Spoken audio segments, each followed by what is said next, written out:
It's late day. What day is it today? Don't know. Don't know what day it is. 24th? So, this will be, you'll be watching this in the morning, the 25th. Trying to get caught up. Got all my meat, the rest of my harvested meat processed and packaged, which is a big relief for me. It's nothing worse than losing some of it due to spoil, which doesn't happen to me, but it's always in the back of your mind, right? Got that time ticker ticking away on getting your table fare taken care of, so it's all good. Got it all done. Haven't really quite unpacked all my stuff yet, but I'll get to it. Sarah's actually really urging me to do nothing. Bless her soul. I have a tough time doing nothing, but I know I ran myself into the ground this past couple weeks, and I don't know if it's good for me or not. It probably took years off my life, but whatever. Can't help it.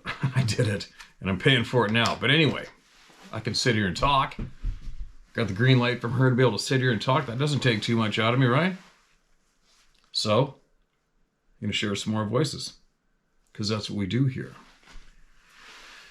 Now, listen to this. I think this is fairly recent too, or I'm still in the recent column. And this is titled, You're Protected. Hello, Steve. First off, I cannot express my gratitude enough for the work you do, and for Sarah to journey through this mystery as well. As they say, behind every great man / woman. I followed you for the past 3 years, as you say, each step of the way. It's not hard to sort out the bullshitters from real knowledge. So, never concern yourself with iffy content, because I believe it is how you gain the truth from the haters / liars. I'm going to keep this short out of respect for the next guy. I'm a knower and share my experiences and beliefs with anyone at the drop of a hat, fully expecting ridicule, but that's what it takes. And knowing one day when I'm gone, they will surely say that old man was telling the truth. I've been fortunate enough to have one absolute face-to-face with, I call, Eddie Munster, and one screamed out of the woods encounter. Photos of tightrope size 9 prints in first snow. Video of old creepy one on all fours, maybe 60 feet away, among countless structures, orbs, or UAPs of some sort. We all know you will say, where are the pics, right? I have a few, but the bulk have been lost because I cannot gain access to my old Gmail account. If anyone can help, please do so. One thing I get frustrated with is people who say the last thing on their mind was a photo. Steve, after trying to get past the shock, and on to encouraging Eddie and his companion to move or something to reassure they were real, the first thing I thought aloud was, hell no, I'm getting a pic. In the time it took to look down at my phone and back, they were gone. Now to a possible concept I wonder could be at hand, that you are protected from harm on both sides because you are like the chosen one to finally bring out the truth, because it ultimately one day will. Not only for the Sabe, but the scumbags as well. Think about it. Millions with their ideologies, experiences bound to this channel.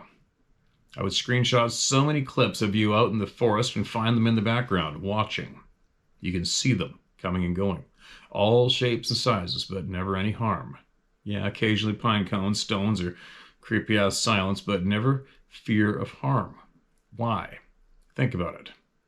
Curious how the club members and yourself may feel on the subject. Thanks again, Greg W. Yeah, I don't know, Greg. Am I protected? I think we all possibly protect ourselves, whether each individual's energies, I believe, maybe possibly, depending on how you have cultivated your energy throughout your lifetime. I wonder. I do know that I have absolute confidence when I'm in the woods. Actually, but then again, for the first time ever, that last October when I heard those loud sounds in the forest, I couldn't get out of there fast enough. That was no confidence. So I correct myself. But for the most part, I mean, even after having that moment that scared the living shit out of me, I still go back. And I go deep into the forest and alone. And I have no fear. While I'm doing that, can something scare me while I'm doing that? For sure it can. We're human beings, right? I believe that's our built-in survival instinct is fear, right? I mean, I was tested by slimy little greasy black bear last week came in and circled me before I pulled up the camera, which the majority of the people didn't see, but people still got to see the rest of the circle as he came in for a second time. Whereas your average bear, you guys have seen me videotape everything. I videotape bears, grizzlies, every type of ungulate British Columbia has, and on the average, the black bears don't want nothing to do with you. And the second they know you're a human, especially a hunter, they're gone. But now this guy, he was seeing if I might have been a potential late fall topper-upper of FAPRA system, right? And what I'm getting at, does that scare me? No, it's scary, but it's alarming. It's very alarming. It gets your absolute undivided attention, especially after you have experienced firsthand a black bear belly crawling, stalking, staring me in the eyes with no obstructions between us at like 20 yards away. What are you doing? Seriously? What? You're stalking me to kill me and eat me? That's pretty creepy, right? I'd like to see anybody fight off any size of black bear hand-to-hand combat when they want to eat you as a meal. I'm starting to ramble. Do I think I'm protected? I think I have been guided in a way by who I don't know. By what I don't know, more probably by who, for a lot of years of my life, due to most of the years of myself being alone in the world. There's been far too many times in my lifetime that I still cannot believe I'm alive. It just doesn't make sense that I'm alive. With more than a handful of experiences. Out in the ocean, in the mountains, once in a plane, car accidents, grizzly bears. Whew. So I don't know. Are these beings protecting me? I don't know. I haven't a clue. My gut's not saying nothing on that subject. I believe that these beings can protect human beings. We have had people write in numerous times of these beings protecting them from cougars. Right? People that have passed out from sickness or accidents, broken limbs have been picked up and carried and put by trailheads where they would be found by human beings. So we do have a lot of incidences where these beings have helped human beings. There's no way getting out of that one. It's true. People have shared it. So I don't know. Do we have a fairy god, mother or father Sasquatch above us? I don't know, man. It's a tough one to picture and accept, right? So I don't know. Do I believe we have somebody watching over us? Is it a past human soul?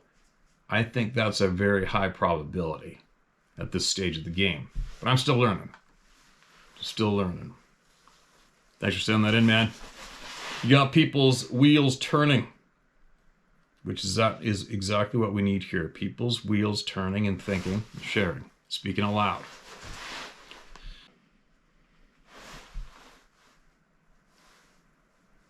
This is the title. A lifetime of big, elusive experiences. Has to be my name and locality are no secret, and I don't mind if you say mine or my wife's name. I'm Cam, and she's Tina, and she's been there with me for a few of these encounters. I'm a factory worker. I've been an industrial painter by trade for 15 years, and my wife works in retail. First off, I'll tell you where I'm from. Stockbridge, Wisconsin. It's a small town dead center on the east shore of Lake Winnebago. With one gas station, one church, and 6 bars. 6 bars. No grocery stores. I've now learned from listening to you share people's stories that once these beings reveal themselves to you, especially at a young age, that you're a member of the club for life. I'll start with my first encounter. My parents used to go camping a lot when I was a kid, so my summers were usually spent going to Cedar Valley Campground in Kewanee. One night about 25 years ago, I was 9.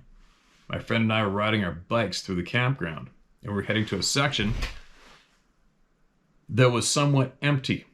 Only 1 or 2 campsites had people in them, so it was very dark. As we came around the bend, the flashlight I had duct taped to my handlebar illuminated a large, shaggy being kneeling in the ferns beside the road.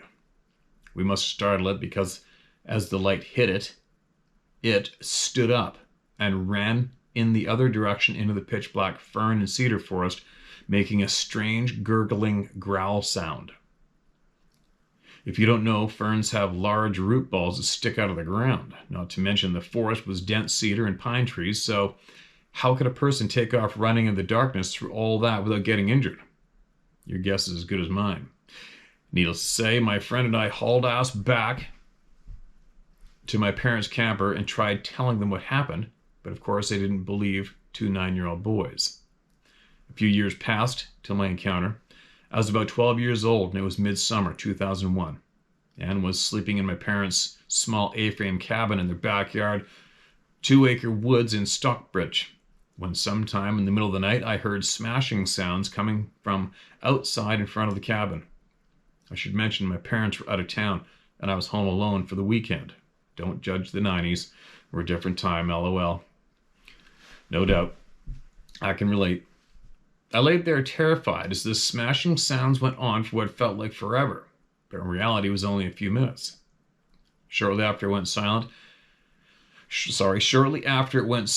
as I heard something moving through the hickory nut tree and ground thorn forest away from the cabin. I eventually fell asleep, and when I woke, I flew outside, and to my horror and amazement, something or someone had found the soda cans throughout the woods and crushed them all and left them in a picnic table in 5 or 6 rows, all containing different numbers of cans. The rest of the weekend was quite like nothing had ever happened. Nothing had even happened. The next happened a few months after the soda can incident. I was in my parents' kitchen when the family dog, Mouse, a female Springer Spaniel mix, wanted to go out, but was too scared to go out. So I grabbed a flashlight and went out into the backyard, where in the darkness, a few feet into the woods, I could see 2 orange-yellow eyes, about waist height. So I walked down closer to the woods, and the eyes rose up to about 6 feet tall. At this point, I'm about 50 feet from the house and start slowly backing up, walking backwards towards the house till I felt safe enough to turn and run to the back door. I couldn't tell you how big the eyes were, but just the motion of them rising to the height taller than me at the time was enough for me to retreat. Other than the usual feeling of being watched and strange, long, drawn-out yells in the middle of the night, things were pretty normal around here for a few years. That is, until 5 years later, it was 2006. I was 17 at the time and having regular parties in my parents' backyard, since they had taken on the business venture of building their own campground, so they were not home very often. So, being a rebellious teenager growing up in the country, I had the perfect place for such things. I say that because I feel like the regular activity at the house and woods drew Sasquatch in. Anyway, one of the few nights my mother was at the house, it was summer. She was making potato salad in the kitchen. The sun was setting. And from out the patio door, she saw something large and black walking through the backyard close to the woods. It's a good 50 to 75 feet between the house and the woods, but she could clearly see in the setting sunlight something large and bipedal walking from the top of the yard as if it came out of the cornfield and headed for the main trail going into their woods by the cabin from my previous encounter. She didn't know what to do and didn't want to call the police, so she notified my skeptic father, who quickly brushed it off since she liked smoking pot, and that was his first explanation. You're just too high, LOL. Anything of the subject brought forth to my dad was quickly dismissed as marijuana-fueled delusions. My uncle, his own brother, saw the same thing later on that year driving by the house. A tall bipedal being in all black walking through my parents' backyard heading to the woods. A few weeks after my uncle saw that, my mother woke up to get a drink of water, and when she went from the hallway to the kitchen, she didn't turn any lights on. From in the kitchen, she could see through the patio door a large, tall, bulky-looking figure standing by the patio door on the corner of the deck, trying to look in the dark window. It couldn't see her, but she could see it. That'll be a first. She slowly crept over to the light switch and flicked it on, and this thing took one step across their 10-foot deck and jumped from off the edge of the deck down an 8-foot drop off to the lower level of their backyard and ran into the darkness. My mom just about filled her britches right then and there. She told me about it the next day. We were in total shock. That year, shortly after participating in the annual Wisconsin gun deer season, I was in my cousin's grandfather's woods on Ledge Road, the only gravel road left in Stockbridge. Sitting by the fire one night, I was hearing bipedal footsteps circling me in the woods. Nothing eventful come of it, but it was very unnerving. The last few encounters happened with my wife, Tina, in the last 10 years. We were staying the weekend, but my parents in the camper set up in front... We were staying the weekend by my parents in the camper set up in their front yard. It was a trail light camper with canvas tops over the fold down bunks and a hard shell body. Nothing fancy. Tina was laying in our bed with our little chihuahua Rosie. I was sitting on the couch watching TV with my pit bull Star. And from the half-closed screen window, we hear the most blood-curdling, deep, gargly, guttural growl I've ever heard in my life. Steve, this growl was so loud it sounded just like the movies, except right in our damned ear. The little dog jumped up and was across the bed in my arms in no time. Tina shot up, and we both looked at each other like, what the F was that? I took a second to collect myself before me and the big dog went out to investigate. Of course, we didn't find anything. I forgot to mention, Steve, we don't have wolves or bears or any big predators in my area, so I couldn't tell you what was big enough to growl into a window that's as high up as a camper bunk, but it made its presence known, that's for sure. I felt that growl. The next run-in with these things, about 2 years later, we had moved in with my parents while we were looking for a larger place to live. I was urinating outside the basement door, and it started sounding like something was crashing through the corner of the woods, tearing up this brush pile that I stuck a dead raccoon inside of. At first, I didn't know what I was hearing until I started hearing the recognizable sound of firewood hitting the ground, accompanied by even louder thumps and crashing. Like I said, it sounded like something was ripping the woods down, crunching, cracking, crashing, and loud thumping. I abandoned ship and went in the house before whatever it was figured out I was around the corner. Within weeks of that, Tina was sitting in the back room of the basement watching TV when it sounded like something running its fingers between the concrete and the siding like it was looking for an opening or something. It was about 9 feet up on the back of the house. The next night I hear the same thing. It would last about an hour, so each time it happened. It would last about an hour or so each time it happened. This went on every night for about 2 months. It was quite an unsettling sound since it was above your head where you were sitting in the back room of the basement. There was an access door right by where we sat, so there wasn't much between us, and whatever that was, other than the door and the dresser, I used to barricade the door shut. About a year went by and we were house sitting for my parents, and I let my dad's pit bull lab mix, Cubby, outside for her nightly barking fit. Coincidence or not, but she was always aimed at the corner of the woods and field that the crashing was coming from. On that night, she was doing her normal. Me and Tina were having a cigarette in the garage. It was winter. We heard a yipe, and here comes Cubby, running faster than I've ever seen her move flies up to the garage. Sorry, there's missed a couple commas, all right? Let me do it again. We heard a yipe, and here comes Cubby, running faster than I've ever seen her move. Flies up to the garage and in the house. Ever since that incident, she refuses to go outside alone, and not at all that night, accompanied or not. I'm guessing my dad finally heard or seen something out there, because since that, he has been asking me about Bigfoot and the Beast of Bray Road. He even purchased a trail camera that's pretty much confirmed it for me. There's something out there stalking the Stockbridge area. Well, Steve, that's about all I can think of for now. Like I said, it's been a theme my whole life to have strange experiences upon entering the woods. Not surprising, it doesn't seem to happen when I'm deer hunting with all the guns and commotion in the woods during that time. I'm sure I'll have more experiences as the years go by, and I'll be sending them your way. Sincerely, Cam Bray. Okay, Cam, welcome to the club, man. Tell your dad welcome to the club, too. He reluctantly was forced to join, right? Without asking to be a member.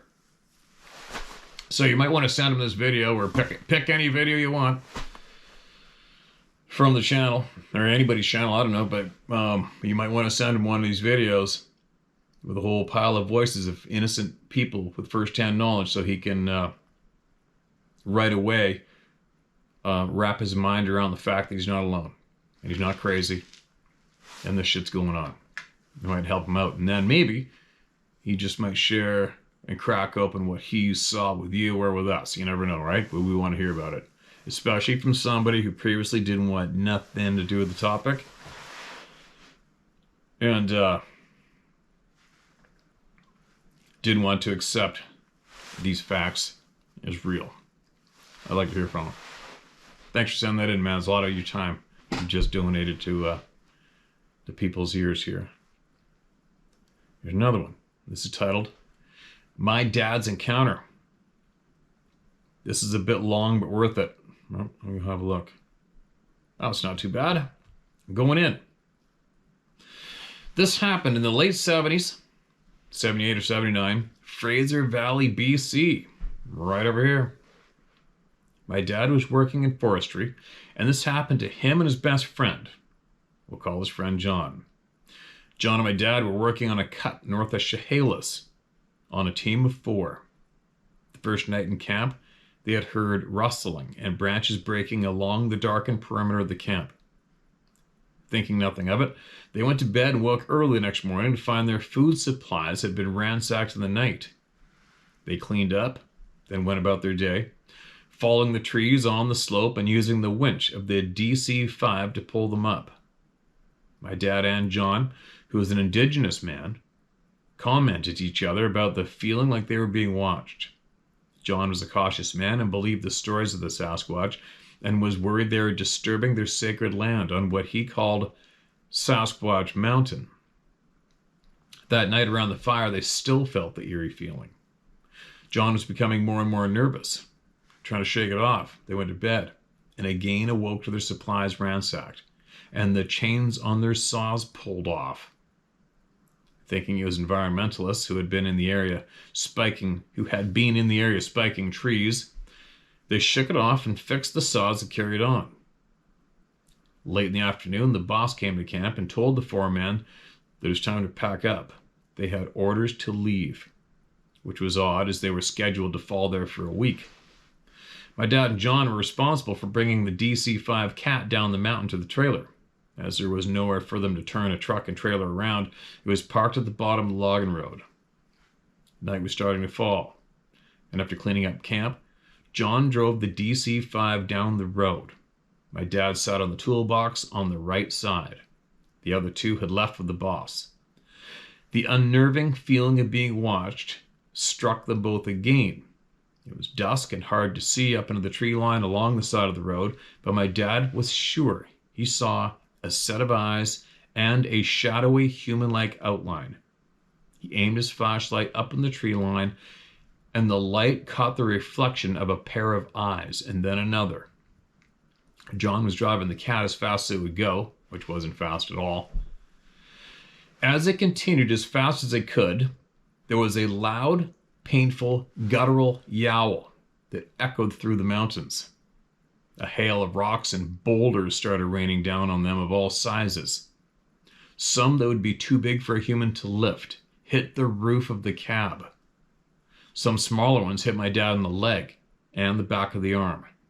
My dad tried to shine the light into the trees and saw 5 sets of eyes reflect back. I can only imagine the sheer terror both men felt trying to get to the bottom of the mountain. They eventually got to the main road and loaded the DC-5 onto the trailer. They jumped in the truck without tying the cat down and drove down the highway to a gas station where John pulled in. John was silent while he helped my dad put the chains on the cat to tie it down to the trailer. Where they had been was about a 40-minute drive from where we lived in the valley. I remember seeing the truck pull in the driveway of our farm. My brothers and I were playing a game of dusk hide and seek. My dad and John got out of the truck and we all went inside. I always thought John was a brave warrior, yet that night he had been brought to tears of terror. He sat in the living room chair, beer in hand, and repeated with a whisper, "I knew it was a bad idea to go up there." Tears streamed down his face. My dad had welts on his leg and back and arms from taking the brunt of many of the rocks that had been thrown. My grandmother helped with my dad's wounds, and as he told us what happened, John was pale and eventually sat almost catatonic, clutching the beer but not drinking it. The next morning, we all went outside to look at the DC-5. The roof had been pushed in on the front right corner. There were clear dents on the engine casing and the wire windows of the cab. Flecks of paint were missing all down the right side of it. This had been a relatively new machine and it looked trashed on one side. John quit working in forestry and moved his family up the canyon. He was never the same after that. My dad continued for another season before getting injured and quitting. But he never took jobs up Sasquatch Mountain ever again. Sincerely, Tammy Norman. Tammy, appreciate that. That'd be terrifying for anybody. I don't care who you are. And I wonder how many other loggers, forestry workers, have got similar stories of being harassed, equipment being destroyed. We've heard that a lot of times. We've had I don't know why. One story that always stands out when I hear it coming from the canyon, right? A logger says that First Nation friend of ours who emailed us quite a while ago, and he was in Spence's Bridge area, but north of Spence's Bridge in those mountains, and he was on his machine, and the machine broke down. He was on night shift, and he had to sit in that damn thing and wait for the crew to come in the morning, and he felt the creak on the cover of the machine at the rear, of weight going on his machines. And he's sitting in the machine in the cabin, the pitch black in those mountains, right across from Spence's Bridge. No thanks. And then he flicked on the lights, and this thing jumped off of his machine and ripped up to the edge of the timber and stood there staring at him. I don't know why. I've always remembered that had a bit of an impact on me, probably because I've been broken down in the woods by myself, in the middle of nowhere, in the heart of it. And having the anxiety of something like that possibly happen, which would suck. And that coincidentally, that same First Nations logger was the same man who heard from the man who cut down the cedar tree north of Clearwater, between Jasper and Clearwater, between Clearwater and McBride, and claimed to have found the giant skeletal remains inside the trunk of that hollowed out first growth cedar tree. And they got kicked off the logging block, and the gates were locked from the ministry, and there's also conservation officers there. Anyway, there you go. Loggers in Sasquatch. I wonder how many of you guys are still listening and not sharing. You should probably share what you got. Everybody's sitting there in silence right now, pretending you're alone. You're not alone. And you should probably just crack open the email and send it. Just send it. Get it off your chest and share it. The cat's out of the bag a long time ago. The cat's out of the bag. It's not a myth. It's not a legend. It's not bullshit. This shit's going on. This is titled, Birkin Grizzly Question. My old backyard. Hi, Steve. I hope you're having a successful hunt. As I think you already know, we have a rather large grizzly hanging out here all summer. He hasn't given us any trouble despite having cattle here. A black bear stole the chicken feeder from the rooster pen, but that's a different story. Anyway, yesterday I was getting some firewood, and the dog showed up with some very fresh deer legs. So I asked the one dog to show me where he got it. That dog took me to a spot about 300 yards away and sat on a mound. It was a completely buried deer carcass with just the legs had been poking out. As I'm here to write this to you, There was no one there to greet me at this site, nor did the dogs alert in any way. It was completely buried with rotten tree and a log laid across. Lots of deer hair and a great big turd full of hair in the middle of it. That's weird to hear that it was a rotten tree and a log laid across. I'm relatively sure the bear is away on a fishing trip right now, a couple of kilometers away, and my question is, how long do you think he will leave it to sour before returning? I spend a lot of time in the bush here, and have 0 encounters to date, and he hasn't given any trouble that I'm aware of, despite much time spent in residents' yards. I've attached a pic of him for you. On our other topic, pretty quiet around here for me anyway, I got growled at while investigating an odd-looking area along the creek at the very back of 8 Mile this summer. Very low grumbling that I could feel. Real short, as if it just let me know I wasn't alone and I should leave now. I obliged in a hurried fashion, lol. Within 500 yards of this location in the road, which is all but grown over. Barely get the quads in there anymore. There's a spot I can only describe as a gate. I'm still kicking myself for not taking a picture. There is a 6-foot-tall triangular white quartzy rock, perfectly upright like a pillar on the low side of the road. On the high side is a 5 to 6 foot wide trail hammered down coming off the ridge with a 12-inch poplar heavily clawed all the way up the tree. These 3 features are perfectly in line with each other. Thanks for what you do, Steve. As an avid listener since the beginning, I look forward to the channel daily. Dan. Okay, Dan. There he is. Yeah, I've seen pictures of that guy. Actually, that looks a lot like the bear that was behind me in the video I made for the Birkenhead. Anyways, here he is. Try it this way. I think you guys should be able to see that big hammer-sized grizzly bear. I'm using the GoPro to record right now. It's a big bear. Now, bears and kills. That's a weird one, man. Obviously, I've got a lot of experience with grizzly bears. And what can I tell you about that is grizzlies will take the kill, drag it away, like if they find it in the open, or steal it, which they've done to me numerous times, stealing moose, etc. But when they grab that kill, they drag it into the nearest cover, and then it'll look like the whole area is rototilled, depending on the size of the kill, how much dirt they need. But it's dirt that they scrape up. Dirt. Or whatever debris is mixed into the dirt. And they'll bury it, and they'll lay on top of it. And if they're not laying on top of it, like when they were avidly hunted by us, they would bury it and slink away and hide somewhere in the shadows. And they come back at dusk or whenever they thought it was safe, unbury it, and start chowing down. And the reason they bury it isn't to make it go sour. The reason they bury it is to keep the birds from gobbling it up. We've watched, as an example of that, I don't know how many times we've had moose carcasses, big game animal carcasses, elk, moose, caribou, even grizzly bear carcasses. And we could still see that carcass later on as we're riding our horses by that area and glance down and see the progress in the carcass, or we'll look down there and see if a bear's got it yet. Because when a bear has got the carcass, there's no question about it. It's rolled around, it's moved, it's buried. But until that happens, if it's not buried, you would not believe how fast ravens and eagles and jays, gray jays, blue jays, everything, you would not believe how fast they eat the carcass, the leftovers off of a moose carcass, or even a big, huge grizzly carcass. They gobble it up. So, that's why they bury it. It's not because they're waiting for it to hit the right flavor. There isn't a predator animal alive that will benefit from a carcass going sour.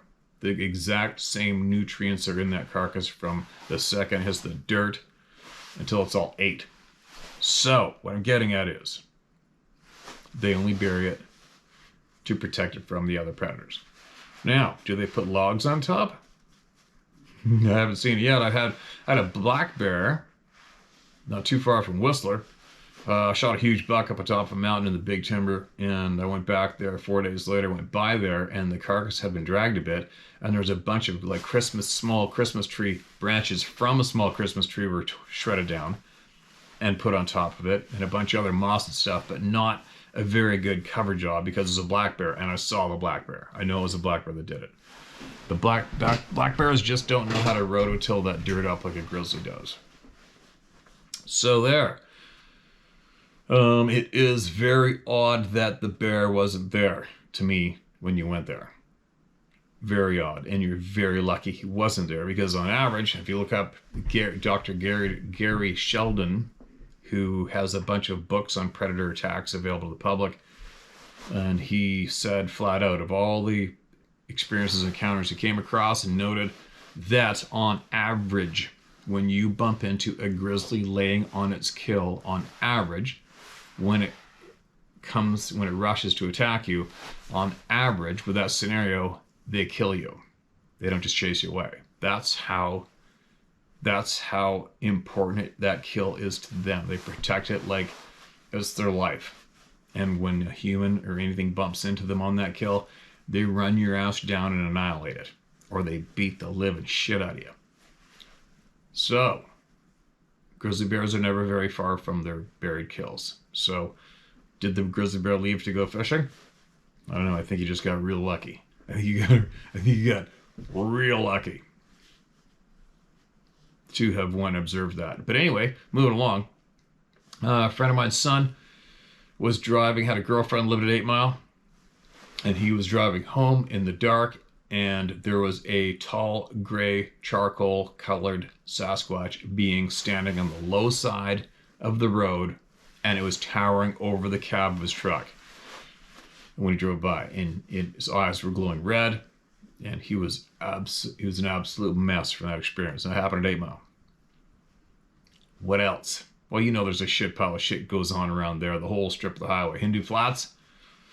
Big time on Hindu Flats. The whole thing, the whole Birkenhead system, right?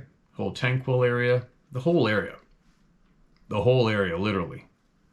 But anyway, if you could, maybe one day you could go up and document that description of what you told us of the rocks and the path, maybe even the scraped up tree, if you would, and send us some pictures or some video of that. And who knows, I don't know, I won't be able to escape for a little while, but I'm usually in the neighborhood, right? So maybe sometime if I'm in the neighborhood, I'll email you if you needed some confident backup to go up there and check it out, because I'll go check it out. I'll go check it out with you. But until then, if you want to go document it and send it and share it with us, give her, man, do it. And I'm sure you're not, but in case you are, don't be scared to bring up this topic in your neighborhood. All right? Keep people talking, especially around there. It's a big bear. All right, let's get one more shared.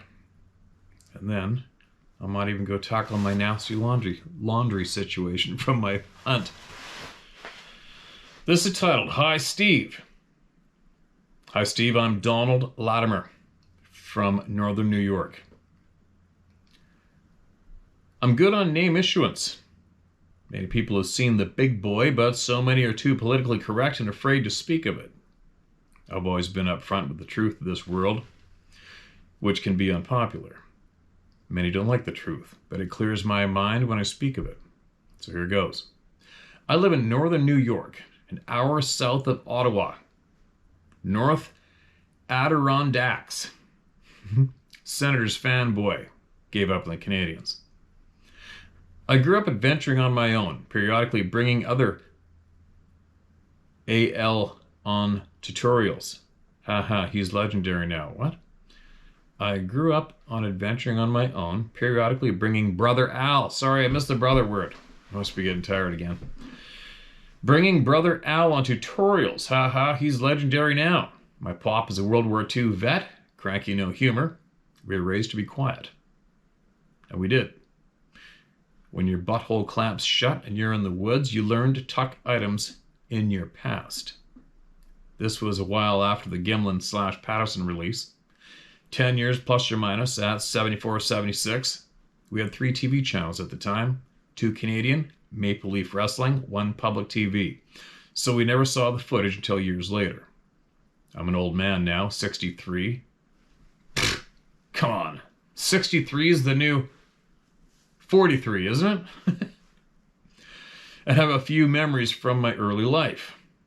I was in my mid-teens, a farm boy, hunting solo as usual, in a bowl, small valley, over a swamp, great runways, awaiting for the big boy, whitetail, to show.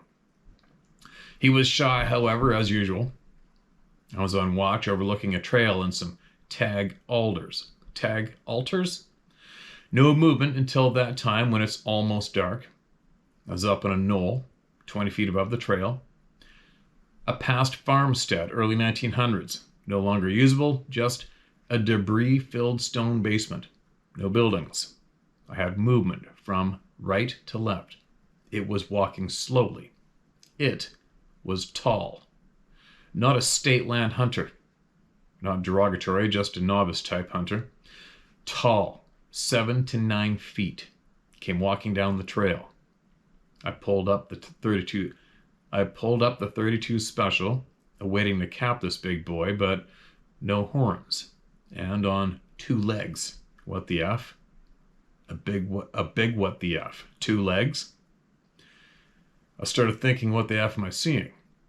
And he was heading out the trail I needed to take to get to my pop's pickup. I was anxious and tense. I had to walk through a good-sized stand of hemlock. Limbs to the ground, very tight trail, around 100 yards to the skid trail. I was nervous as could be. My .32 Winchester Special was chambered, and I was anxious. I was the top student at my hunter safety class in '74. No misfires or stray shots. Only 10 X-ring shots at targets. Came in handy later in Beirut. The walk to my pop's TRK. Oh, abbreviation truck. The walk to my pop's truck, 74 Chevy pickup, the greatest, was a 1.5 mile walk, shadowed by a ridge with swamp on the right-hand side. I didn't miss a step. I was so focused on getting the pickup, but that feeling of something on my 6 was overpowering. That has stuck with me. That something was shadowing me up along the ridge line. The hair on my back was reaching for the stars. I was never so tense. There was something on top of the ridge eyeballing me. Darkness, black dark in front of me. Something paralleling me to my ride. I remember every step from that night to this day, and especially every leer from the ridgeline. I returned to the pickup and fired it up. I backed up into the ridge to turn around, and something was on top of the skid trail watching me. I cannot see him, but it's that feeling that has stayed with me. I wouldn't look. I didn't want to see. My focus was on getting the hell out of the woods. I left on the mile-long road with nothing but pure fear. I've never felt that fear again. I left the woods and waited years to return. I know they're here, and I'm more alert to them. I've never talked to this. I'm 63, a veteran of military conflict and death. Worked and broke my body for this great country as a worker bee. I trust our government as much as you trust Fancy Justin. F you, Washington, and Albany, New York. Doom on you. Thank you, Steve, for listening, brother. Keep your powder dry and compass true. Keep the faith. I envy your countryside. Okay, man. Appreciate your time. Old man, not old man. You're only 63. Come on. And a member of the club when I returned. Never spoke of this before. Well, I'm glad you finally did. There's people like you that give a lot of other people the courage to do so as well, right? The courage to do so as well. Keep talking. Keep speaking. So many topics, so much shit I like to talk about, but I bite my lip. Every time I come on here, just know I'm biting my lip on various things that are going on today. Truth, right? Truth. Truth is predominantly what gets attacked publicly when it comes to mainstream, right? We have our very honest, very special scientists were absolutely attacked for speaking truth on the subject. We have people speaking truth on wars. You get absolutely attacked, shut down. Anyways, what I'm getting at is right now it is to the point, flat out, that it doesn't matter what topic it is. Topic comes up, and the people that are speaking on that topic, if they are getting assaulted to the point of, what am I trying to say here? I think it's safe to say at this point of the game, the way to know truth is to see who's being attacked and silenced. All right? Good, honest people do not attack others and try to silence their voices. They don't. Truth and honesty is being attacked daily in society today.